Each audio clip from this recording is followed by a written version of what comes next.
हरियाणा विधानसभा चुनाव में जब भाजपा को महसूस होता है कि उसकी दाल पतली है, तब भाजपा की निगाह कांग्रेस के घर में चली जाती है। भाजपा को लगता है कि नाराज कांग्रेसी नेता कुमारी तैलजा को अपने पाले में लाकर न केवल विधानसभा चुनाव में जीत की हैट्रिक लगाई जा सकती है, बल्कि अपने पतले दाल को गाढ़ा भी किया जा सकता है। यही वजह थी कि तमाम दिग्गज भाजपा नेता अक्षत और हल्दी के साथ कुमारी तैलजा के दरवाजे पर दस्तक देने लग जाते हैं और भाजपा में आने का न्योता देने लगते हैं। लेकिन भाजपा के तमाम मंसूबों को उस वक्त बड़ा झटका लगता है जब कुमारी तैलजा ऐलान करती हैं अपने 62वें जन्मदिन के ठीक पहले कि वो कांग्रेस में थी, कांग्रेस में हैं और कांग्रेस में रहेंगी।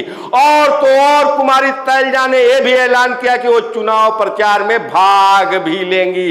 अब तक आपको मालूम है कि कुमारी तैलजा टिकट बंटवारे को लेकर भूपेंद्र सिंह हुड्डा से नाराज थी, तो वजह से वो चुनाव प्रचार से दूरी बनाए हुए थी।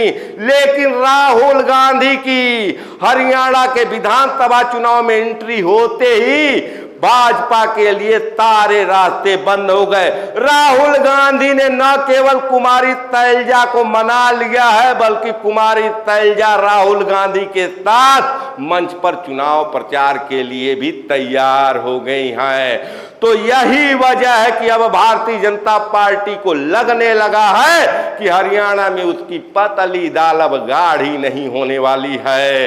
हालांकि भारतीय जनता पार्टी हरियाणा के चुनाव में जातिवाद का कार्ड खेलने के लिए पूरी तरह तैयार है। भारतीय जनता पार्टी की यही चाह है हरियाणा का चुनाव जाट बनाम नान जाट हो जाए और दलित वोट भारतीय जनता पार्टी के साथ आ जाए। यही वजह थी कि दलितों का बड़ा चेहरा कुमारी तैलजा को लेकर तमाम दिग्गज भाजपा नेता तैलजा के पक्ष में बयान देने लगे। भाजपा के नेता पूर्व मुख्यमंत्री मनोहर लाल खट्टर ने बयान दिया कि कांग्रेस पार्टी में कुमारी तैलजा का अपमान हुआ है। नायब सिंह सैनी भी तैलजा को बड़ा चेहरा बताने में लग गए।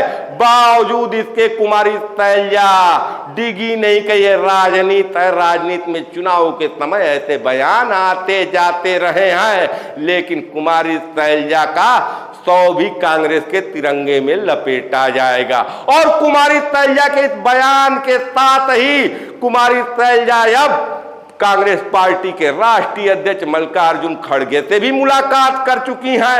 राहुल गांधी के साथ मंच पर आने की भी खबरें आ चुकी है। ऐसी स्थिति में क्या हरियाणा चुनाव में भारतीय जनता पार्टी के लिए अब सारे रास्ते बंद होने का समय आ गया है? यही सब दिख रहा है इस समय ओपिनियन पोल में। बावजूद इसके कि कांग्रेस पार्टी में भी उतनी सरफुटौल है जितनी भारतीय जनता पार्टी में है। कांग्रेस पार्टी में भूपेंद्र हुड्डा और कुमारी तैलजा के बीच में जबरदस्त गुटबाजी देखने को मिल रही है। टिकट वितरण से ही कुमारी तैलजा भूपेंद्र हुड्डा के खेमे से नाराज बताई जा रही है।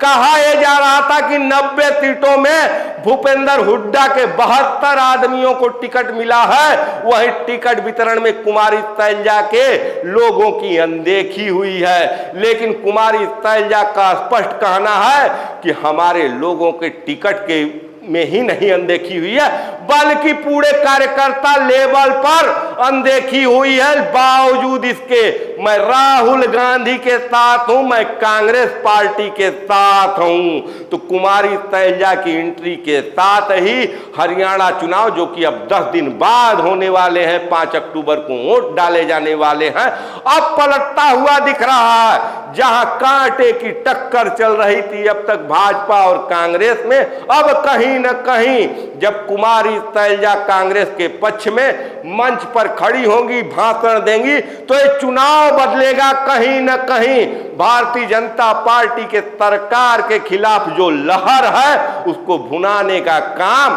भूपेंद्र सिंह हुड्डा शैलजा कुमारी को मिलाकर कर सकते हैं। इसमें राहुल गांधी की भूमिका बहुत ही महत्वपूर्ण होने वाली है, क्योंकि राहुल गांधी वो शख्स है जो न केवल इंडिया गठबंधन को जिंदा किए हुए हैं, बनाकर चल रहे हैं, बल्कि कांग्रेस पार्टी में भी नई जान, नई ऊर्जा का संचार कर दिए हैं।